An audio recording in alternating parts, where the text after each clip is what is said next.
Welcome to Top of Search with Robin and Abe, where we talk about e-commerce, Amazon, and more. Welcome to the Top of Search podcast with Abe and Robin. Let's jump right into it.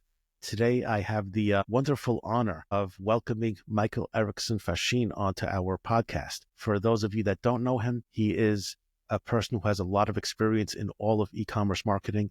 He has the singular honor of being the host of the PPC Den podcast, which is the original and the longest running podcast specifically dedicated to Amazon PPC. So, Mike, you want to say your own hello to us? Give us your version of the Michael story. Yes. Well, it all started on a cold winter day in January 1986. In all seriousness, I've been doing digital marketing for quite some time now. I think I started in like 2010, give or take. Which is 15 years ago or so. And at the time, I was doing all different kinds of digital marketing work, whether it be SEO for WordPress websites or building WordPress websites or playing around with Google Analytics or e-commerce, fixing conversion tracking. And I was lucky enough way back when to have a client on Amazon as well. They just happened to be on Amazon. So I feel like I've had a wealth of experience on a lot of different search-based platforms. So yeah, I feel comfortable in the world of I would call it technical marketing. I get less excited about sort of like brand-based marketing, how do we make this speak to people's inner children? So less the message and less of the feeling and more of the technical, maybe? Technical marketing, yeah. Even things that are messaging, I like to turn into some kind of technical endeavor. So what metrics do you need to identify in order to realize you need it to swap a new creative? And then how do you find new creative ideas without actually being creative? What kind of competitive analysis can you do to just find the pieces and then piece it together yourself? Okay, so I never thought of it at that level, but that's great. But so one of the things I left out in the introduction was, among many of your other achievements, you have created one of the best pieces of Amazon management software, which is, of course, the Ad Badger software. So it's funny because Google Ads has been going for so long, and even Facebook ads have been going for so long. And then in 2016, 2015, 2017, I was like, hey, I'm using really advanced tools, I thought, for Google Ads. But on Amazon ads, the things that were available at the time were night and day compared to what it was. And part of that was Amazon ads was newer. It wasn't as robust yet. And Google had decades head start on it. But I just had this idea of wow, it's both search-based advertising. Imagine you can just do the same, do similar kinds of activities. So I take a lot of inspiration from a lot of the Google Ads tools that I've used over the years. And that has been good inspiration. So ultimately, I just reached out to a couple of people that were even earlier than that in the Amazon space. And I was like, hey, is this possible? And ultimately they said yes. And they helped me get Ad Badger off the ground. I think one of the really cool things about working with software tools, especially software tools that are really into the data too. And it just sounds like with your background, you go straight to the data. What trends are you seeing? One of the things that I have had a couple of brands ask is, how is audience targeting working in sponsored products? Have you been seeing any of that data come through in a positive or negative light, or it's still too early to call? I would say that I've thought this for a long time, and I only continue to think it, which is, even if a brand had all the data available to them, it would still not be the answer because it would be so overwhelming. And this has always been true, for my entire career, even when the data was much less. Bid on a keyword, somebody clicks on your ad and they buy that is so simple. And in reality, they might make a whole bunch of searches. They might click on a whole bunch of different things. And when you multiply this out by how many products people have, when you multiply it out by all the different kinds of paths that people can take, you end up with such an overwhelming amount of data that it's very easy to get distracted. And the thing that I try to say too is any new metric, any new feature that Google, Meta, Amazon, whatever rolls out, they've already tested that it helps make them more money. So not only do you get like this this tidal wave of data, but you also have to realize like this is presented in front of me so that ultimately I will spend more than I take away from whatever platform I'm on. So it's really tricky to pare that down. So to answer your question, all this new data that comes out, the answer is that it's really difficult to find meaning in it. How many years, this is so rudimentary, but how many years has view-based conversion value been propping up sponsored display ads? Even today in 2025, February 2025, I still have conversations with people that say, wow, my sponsored display is like the best part of my campaign. And they aren't aware that sponsored display includes view-based conversions, meaning nobody actually clicked on your ad. So I would say it's very difficult for people to find meaning in all of it. And I think that there's a lot of people and a lot of noise in our space. If you look at LinkedIn, everybody's always talking about this new thing, that new thing, this new thing. And I kind of feel like you have to focus on the fundamentals first, allocate money to test. But and I think one of the things that might be difficult for Amazon native sellers and advertisers is we're not used to audience targeting as much. So they don't really know some of the complexities behind it. So, and not to say that they can't. There's some people that do an amazing job with it. But what do you say to people who are like, well, I want to always be testing new things? Where do you feel like that balance, if you were to guide a brand of focusing on fundamentals versus being open to testing and finding new opportunities? Yeah. Well, what I feel it is an imperative for me to first comment on the LinkedIn component. I logged into LinkedIn today for the first time in several weeks. So I don't know if you've ever done that, but like I logged in for the first time in several weeks, and it sort of stores up the most engaging posts from the last few days or weeks. And what I saw was a whole bunch of like, here's this crazy new thing, like comment crazy new thing if you want this, like, oh, here's another way that I use to like close 75 deals a week, like comment 75 deals if you want this template. And I was like, whoa, LinkedIn is an intense place. It can make you feel like everyone is making $1 million a day. And I assure you, no one is. Anyone who posts like that kind of thing is actually, that's a signal that whatever they're saying might not be true. Like the louder and more successful, whatever the thing is, it's like, really? No, the most successful people have their assistants posting on LinkedIn. They're not doing anything themselves. Right. So anyway, yes, it's very easy to feel overwhelmed. And it's like every single day, like 25 people are like promising a new silver bullet of how like this whatever thing solved everything. So yeah, so like every new advancement is just another tool in your tool belt.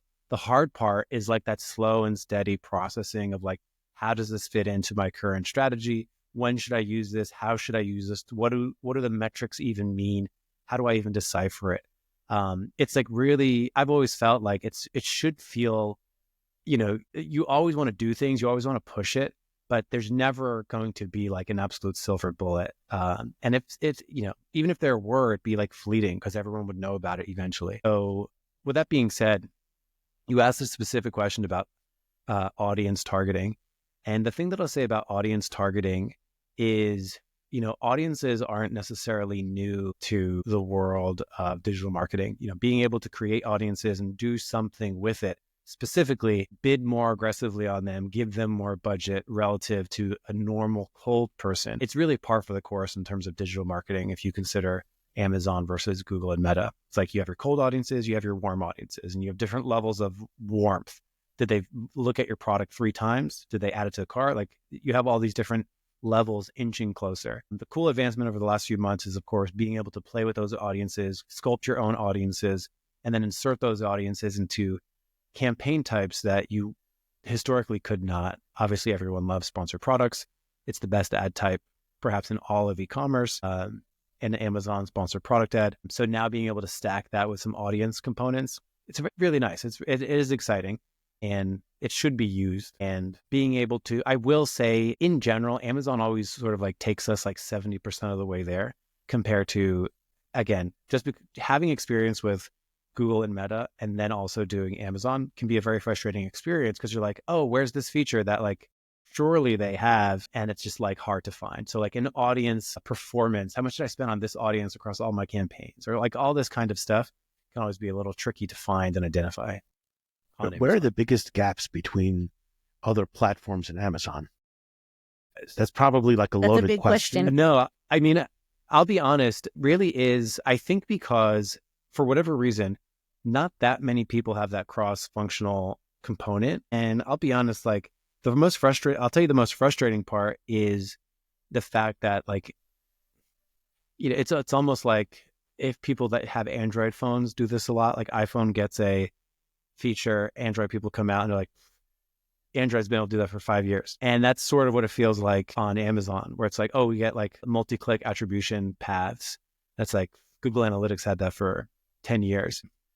So the gaps that I see predominantly, I mean, the fact that like Google Ads has everything integrated in one is really special. The fact that you don't need to, you know, fire up a SQL query in order to like do audiences, right? Like just like basic stuff. The fact that Google Ads is an integrated platform is quite nice. The fact that you can see your display ads and your video ads and everything all sort of in one place without having to go into DSP or Amazon Marketing Cloud to access some of this information makes it really nice. And when I talk to my Google and my Meta friends, they're like, wait, you're getting more audience targeting. You're getting more ability to get more granular data. And their minds kind of blown because that's completely the opposite of what's happening in the Google and Meta space. Are you seeing a large shift from, you know, PMAX because of PMAX, like people shifting their ad spend from Google and Meta to Amazon where there is more that targeting?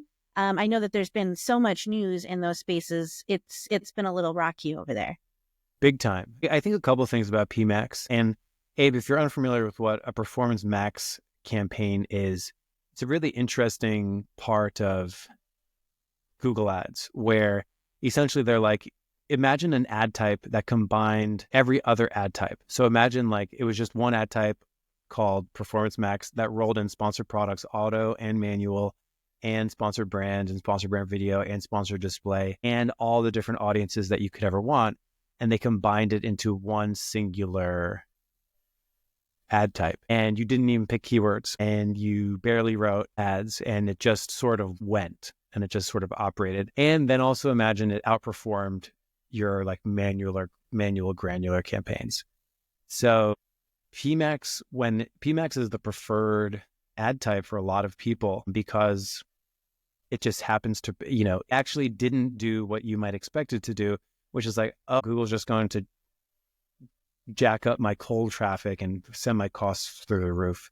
It is actually attempts to balance and find a cold audience and then retarget them automatically for you. So on Amazon, it's cool because it is like, you know, to compare and contrast Google, it is like Google was many years ago where you were able to create your own sort of custom cocktail of audiences, which for the record, you still can on Google. And in fact, you should. And then you stack it with the PMAX campaign almost as a backfill. But for the most part, yes, I do think what Amazon has done over the last few months has actually been really cool. The fact that you're able to have a campaign and bid a little bit differently for people who added it to cart but didn't purchase, right? Like that is nice to have by any measure.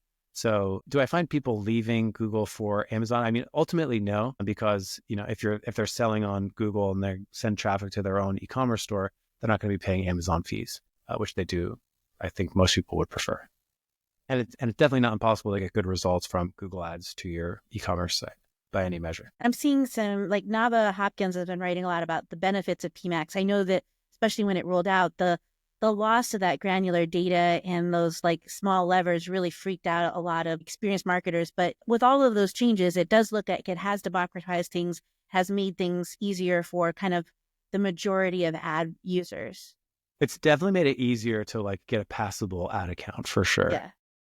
I still think at my agency Search Scientist, we sat down and was like, what are things that you could do with this like Performance Max campaign type that like, and like we came up with a list of like 60 things to play with, everything from like, you know, because you can sort of feed it information to try to get it to go in the right direction. And then like what other campaigns do you launch alongside of it?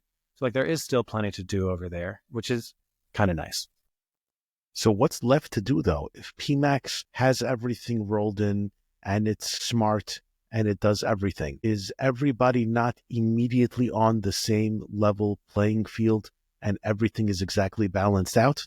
One of the things which is sort of true in the world of Amazon is that there are so many variables and there are so many ways to interpret and try and do things that, 6 people can arrive at the same result in different ways, and results will be infinitely different among different people doing things. If the software that applies to all ads does everything fully balanced, what's left for people to do? I think it's interesting on Amazon, the fact that it is fully integrated as a customer experience, as a brand, your advertising is tied to your organic. The thing that's most unique about Amazon in that regard is like, you're right. If you have one product on Amazon versus 10 versus 10,000 and everything in between, the way in which you advertise is going to be very different on Amazon across the board. If you have 10 ASINs or 100 or 1,000, it's going to be very, very different across the board. So, on Google Ads, like how you incorporate, a performance max campaign into an overall strategy, I think is where like that question, meaning like what else is there to do? It's like, where does this fit in and how do I fit it in it? So, just as an example, you can still run traditional search-based, keyword-based campaigns. You can still run those other kinds of campaign types where you get that control. So what you can essentially do is you can run both of them and then use PMAX as sort of like similar to a low bid auto on Amazon, where it's just sort of humming along in the background and it's sort of gobbling up any cheaper traffic paths that you might not be manually taking advantage of. So like balancing like what you automate and what you don't automate is a key component to thinking of, I think, digital marketing in general. So there is still work to do. It is interesting to think about a world in Amazon where you just like tell it your product and you say, please go advertise this. And then it will just simply know like where to put it and how to put it and what to bid and where it should go and all these things. Like that is a reality that, any advertiser should be thinking of, where it's like, oh, like what if I didn't have to pick my keywords? Or what if I never had to like look at my search term report? Like what if it just auto optimized my search term report for me? So there's, it is interesting. Yeah. And, there's lots of ways to optimize. And like Michael said, you do want to make sure you're layering. So it's designed to be a part of the recipe, not a box cake. I'm sure that Google wants it to be a box cake. That's what they're going for. But I don't know. I find a lot of people like to layer it with other things. We talked a little bit about LinkedIn and how crazy it is. I did see a post that I really liked on your page that I don't think enough people talk about, especially when it comes to young brands. And that's the danger of cannibalizing your own keywords and your own ads by having products that are basically competing where you're competing against yourself. Because I think sometimes we get so caught up in ACOS and tacos and testing this new thing, we forget like fundamentally looking at the strategy of our product extensions. Mm-hmm. I'm a big fan of fundamentals for sure. What would you say to somebody, that is looking at doing product extension? Where would you say the line is between, in the post you talked about like the difference between having a product extension that is going to compete versus adding value? Could you kind of recreate that a little bit for us? And when you say product extension, we're referring to like expanding one's product line. Yes. Yeah. So, I have an essential oil company, and we've been selling essential oil lamps, and now we're going to come out with 10 more essential oil kind of diffusers. Yeah, so this comes from a couple different ways. Like number one, I've already mentioned like the technical marketer in me. And I think there's a lot to be said for, looking at the existing sales that you have and existing like reviews that you have and existing search term data that you have. Some of my favorite moments over the years have been finding search terms that people searched for with products, but were not actually that product. So it gave them ideas to develop more. So in your essential oil component, imagine they're searching for an essential oil smell that I don't have just yet. and there's a lot of demand for it. It's an opportunity for me to sort of see that and know and capture that market demand right from my search term report. So that's probably one of my favorite, anytime I can work with a brand to help them discover that is really exciting, where it's like, oh, did you know like 5% of your searches last month had to do with this like lemon flavor that you don't have yet? That could be, the easiest way to expand. And ultimately, I think too, on Amazon especially, and I think in even not e-commerce stores in general, even if a company is not seasonal, there's still advancements from competitors, meaning they're looking at the same widget type that you have, and they're sort of approaching it from all different sides to sort of push it and make it better and modernize it. So I think that for any e-commerce store, like being sort of iterative themselves is an asset for sure. To have product development themselves is an asset. Yeah, and really making sure that each product that you bring is bringing something unique and valuable to the market, instead of where you're going to have the new product you're going to bring is going to bring a new keyword profile that's not exactly identical. Yeah, I think ultimately you can only play Moneyball so long, which is just like, okay, it gets searched this much. If I can land in position 6 for this keyword, I'll have like, a 40 grand a month product. That can only exist for so long. I do ultimately think that, brands that capture like the spirit of their market and have phenomenal product market fit beyond just sort of like playing keyword Moneyball, I think, those are the enduring brands that are gigantic. Do you see it getting rarer and rarer that people find a genuine, unique product market fit? Or do you see that it is just as often as it has ever been where people are able to bring unique things to the market? I just posted about this in the mastermind we're a part of. It was a post. I was like, how do you tell a prospect that their product is DOA, like dead on arrival? Yeah. Meaning like you picked this and, I get on the phone. I won't reveal who it is or anything or even what industry it is, but I got on the phone. They're like, why can't, I've been working with this agency. Like, why can't my sales go up? And they start talking to me about all this stuff. And then I was like, well, all right, what's your product? And their product did like $1,000 last month and maybe $2,000, like just like almost nothing. Right. And I go to look at it and like they're competing with like a super high quality product that's already so well established. And then the second and third in that industry are also name brand, well established. And they're like the 300th brand trying to sell this thing, and they're brand new, and they're like, their quality isn't as good as those, the ones that are priced so much more than them. And you go and you look at their product photos, and like, it was like a children's product, and like it just had a kid, and then the Photoshop product, like there weren't even like kids using it in their product videos. And I'm just like, this will never work. Like no amount of like perfect PPC wizardry or digital marketing or on-page optimization will help you overcome the incredible amount of headwind pushing you down. So to your question, Abe, like, is it still possible? I think like Me Too products don't do it. Like if you're just like, oh, I'm just going to sell another one of those things the exact same way and add nothing, not push anything forward and just like be like, okay, that thing, I'm going to sell a carbon copy of it. It's not going to happen. No. So the ability to just exist and make sales is probably the thing which is getting harder and harder. In general, right? Yeah. So I mean, it's crowded, right? There's only so many results that can be shown at a time. Listen, there is an expansion of keywords, and there is an expansion of things that get into the minds of shoppers. TikTok is famous for introducing search terms that didn't exist before. Big time. I'll give you one. Hexagonal garage lights is a thing that I found out about recently, which is I'm looking for garage lights in my garage.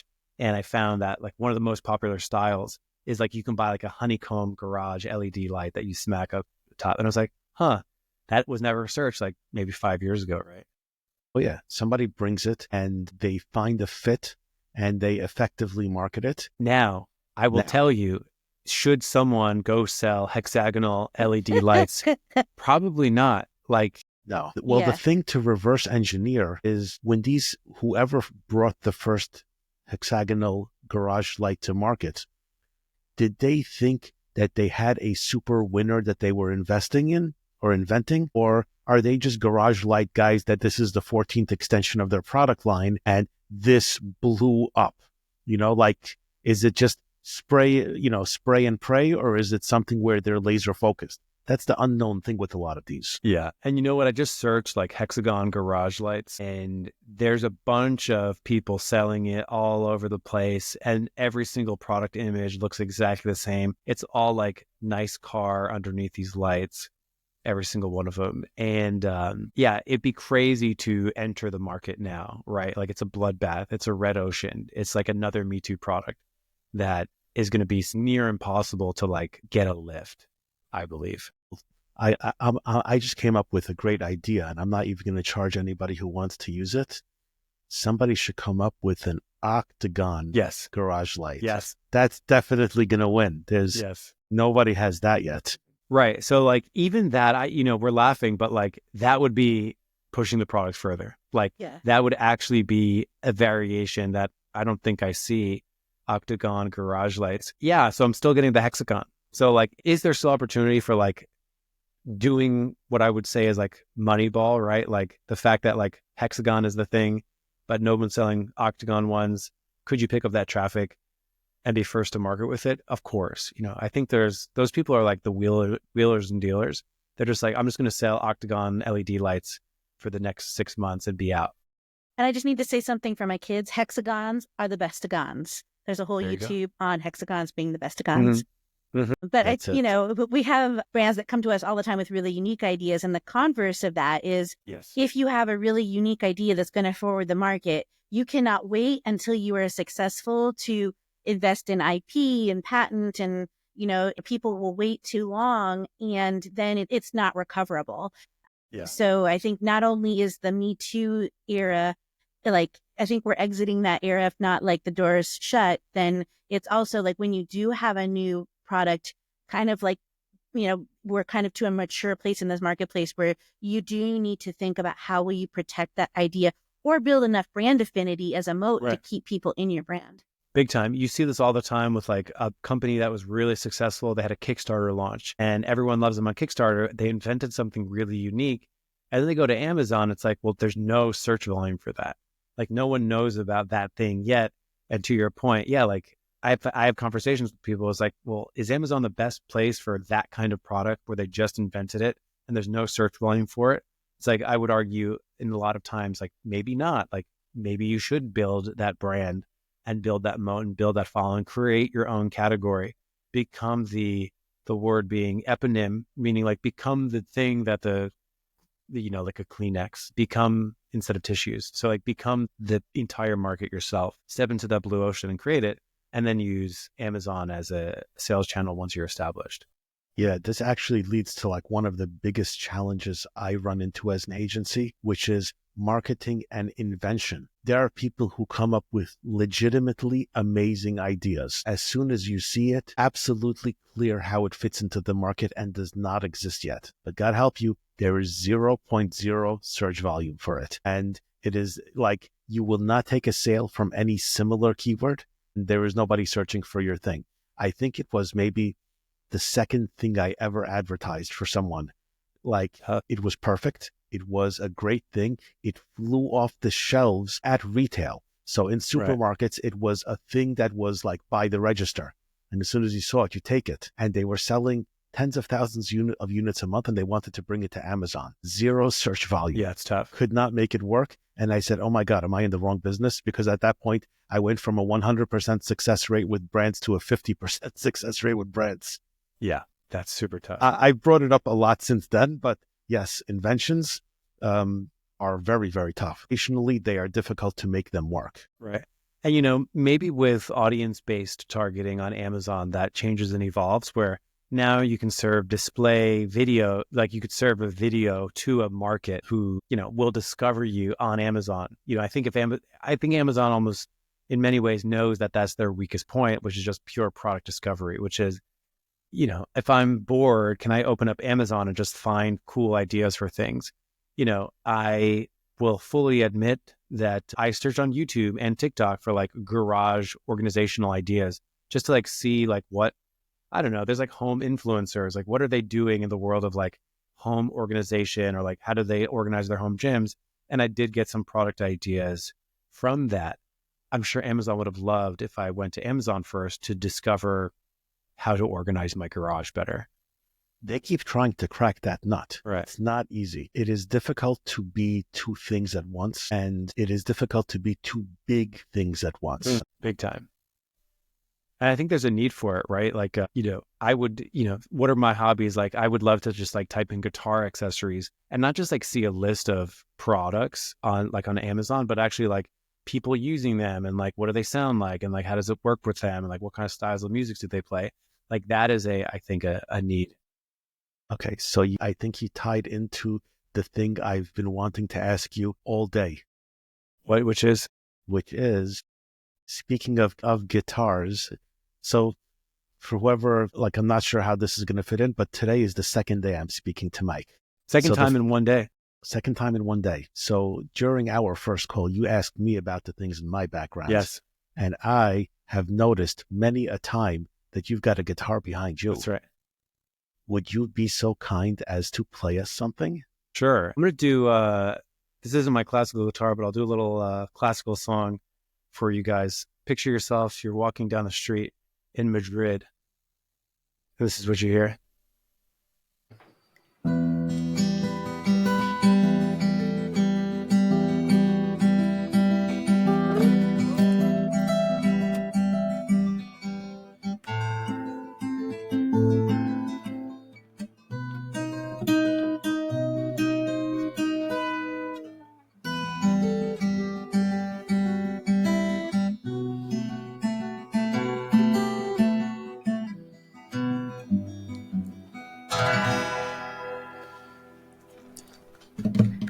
That was awesome. That was amazing. Okay, so now I need to ask the guitar question because my stepson is very guitar-y. He Cool. has his guitar and he plays endlessly. What kind of guitar is it?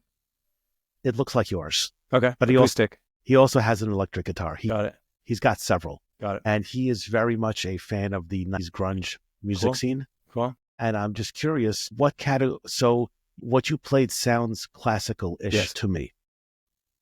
Was that always what you wanted to play with your guitar? Or did you sort of drift there after going through other things?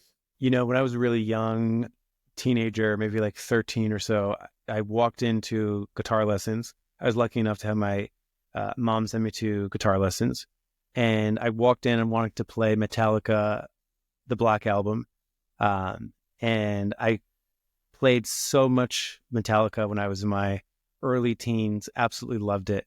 I wish there were cell phones back then because I would love to I listen to Metallica today and I'm like, yeah, I can play that. But it would take like a lot of work for me to like actually play it. I think I was better at guitar when I was like 16, 17 years old than I am today. So I was playing Metallica, but my instructor was like, Metallica's cool, but like the original shredders on guitar were these classical people. And he showed me a classical song. In fact, it was that song that I just played. And he played me a classical song.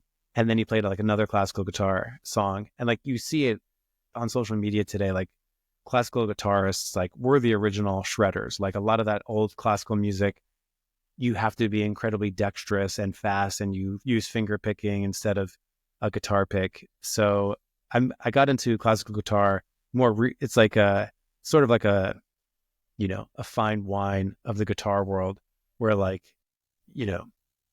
very particular in like how it gets played and all of this. So I joined Austin Classical Guitar a couple of years ago.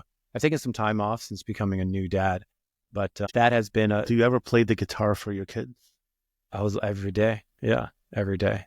What's the benefit of having a magical power like playing guitar Right. if you don't Right. use it with your kids, right? Right. So How many people are in the Austin Classical Guitar Club? how many people? Is it like 4 or is like 602 or something in between? Well, it depends how you class it. So like the adult wing of it, because they do a lot of stuff at schools in Austin. So they organize guitar clubs in like different high schools and middle schools and even elementary schools. So I think in terms of kids, there might be like 300 in Austin. But in terms of adults, there's probably about 50 split up around 2 groups, a more intermediate advanced group and a more beginner intermediate friendly group. What does it look like when the group gets together? Is it 24 guys all playing guitar at the same time? Yeah. I first got one big switching point to me because I knew that people play classical guitar individually. I was on vacation in Puerto Rico one time, and you hear like an army of guitarists playing all at once, but like they're all like playing one song and everyone's playing different parts. And usually it's like 16 guitarists where there's 4 parts. So 4 people are playing the same part. So that's ultimately what it is like. So you're sitting in groups of 4. It's like guitar 1, 2, 3, 4, and then another guitar 1, 2, 3, 4. So you're sitting next to people playing different things than you, but like somebody across the semicircle is playing the same thing as you. So it's like you have to pay attention and listen. There's a conductor. It's cool to watch that leadership, to like want everyone to get the best sound, but also has to call you out when you're late or too slow or too fast or whatever. So it's pretty cool to go in there. It's pretty nerve wracking. I haven't rejoined since becoming a new dad because it requires a bit of practice, which is also cool. It's cool to need to practice. Oh, that's amazing. If they let you bring guests, I'm going to demand that you bring me the next time I'm in Austin. Right on. Because what you described, I'm visualizing it in my head, but I'm also imagining that it must be amazing in person to witness. So I've brought friends outside of like the music arena, and they've gone and they've seen me and they were like, what? Like, holy crap. Like, that's insane. Because it is really cool. You know, the standard's pretty high. Do they suffer fools gladly? Of course. Yeah. Oh, well, I mean, it's pretty, there's a lot of, you know what I think is interesting? Like, I did not start playing classical guitar. Like, I learned like electric guitar. I wanted to play fast. In high school, I was in a punk band, pop punk. Are there pictures of this stage of your life? Somewhere. Yeah. Somewhere, huh? Somewhere. And, you know, I wasn't really a refined guitarist, and like, it is a refined world in there where it's like they hand out cough drops before you walk into a performance. So like, you better not be coughing, because like you can hear a pin drop. Like, people are really intent because like you want to kind of hear like even the quietest notes. So it's pretty wild. I went to a live recording of the Wait, Don't Tell Me podcast. Okay. And I was that guy. I was the guy whose cell phone went off in the middle of the recording. That's tough. And I could not fish it out of my pocket for the life. Of course. I'm the guy that just kept ringing and ringing. Man, you're on a list somewhere. Yeah. I cannot go to the Bell House again, ever. Yeah. And you're somewhere. You got a recognizable look as well. There's a picture. I'm not fooling anybody with sunglasses. Yeah. Well, I know that you're a new dad, and a lot of people that I know are really, really passionate. First off, congratulations. Welcome to the club. Thank you. It's one of the best parts of my life. But a lot of people that are really passionate about music have very strong feelings about what kind of music they want their kids to be exposed to. Mm-hmm. I would love to hear, like, you know, because I think I already love your taste in music from the things that you've already shared. But do you have like strong feelings, or are you kind of more of like, as long as they find something that they love? Of course. Yeah, just whatever she's pulled towards, right? I don't have too big of a preference. You know, I think I'm going to be such a girl dad, in the sense of like, if we're going to be going to a Taylor Swift concert, like I'm going to freaking love it. So yeah, I'll be pretty stoked no matter what. Because I like had my kids listen to all the music that I loved. And then like, you know, I do that. Yeah. Yeah. And then, you know what, they're in their teens now. You know what they listen to? What is it? Like the Beach Boys. Like our parents' oldie station. Yeah. They like, it's so, and it's like, so like, it's just, it was unpredictable because they don't even like the music that's like currently coming out. It's just interesting how, you know, they're exposed to different things, and then it's also fascinating growing up now, where you have every single song ever on demand. Yeah. I got to tell you, like, one of my sons is a very big Green Day fan. And like I heard a year ago, somebody was remarking, they go, if you were in the middle of the 90s music scene and you predicted that the band everybody would be listening to in 20 years was Green Day, you would be laughed out of the room. Right. And now they fill stadiums and nobody else knows anybody else. Isn't that wild, right? Yeah. I saw something that was talking about how the reason why that is because it's very hard to be a star now, because everyone has so many options. So like, there's a lot of like manufacturing, like who is popular now. Like, people say like Taylor Swift will be the last true sellout gigantic stadiums all over the world for however long she went on tour. It's like that is going to become less and less likely as time goes on, because you get like all these like micro niche artists where like they have a big following on TikTok. You know, they have 10 million followers on TikTok, but like couldn't sell out a stadium. So I might disagree with you there. I think that the human brain is wired, the way human beings are wired, is that certain things resonate with everybody. So a certain flavor of music is very likely to go viral across millions of people. Yes, there will always be niches, but there are things which catch the ear, like they call it an earworm, I guess. So yeah, there's a thing which crawls into your ear, and it is still possible for that to happen. She nailed it. To expand on that, though, apparently there's so much competition to like get the earworm that if you're the earworm, someone else is going to have an earworm right after you. Like it's hard to have earworm after earworm. So like just like fragmented, not even one hit wonders, but like your video went viral one week and like it's somebody else's turn next week. Yeah, having that sustained star power is going to be more and more. So we're just going to listen to the Beach Boys for the next 150, 200 years. Which is, not the worst thing. Of all the music genres out there, we could do a lot worse. Oh, yeah. Well, I know that you've been really generous with your time, and I want to be respectful of your calendar. So if people want to follow you, get to know more about you, your tool, and your amazing podcast, what's the best way for them to follow up with you? Just head on over to adbadger.com. That's the easiest place. Everything's right there. Everything's right there. Thank you so much. We hope that you enjoyed listening to this as much as we have recording it, and we hope that you have a prosperous week. Absolutely. Thank you, guys.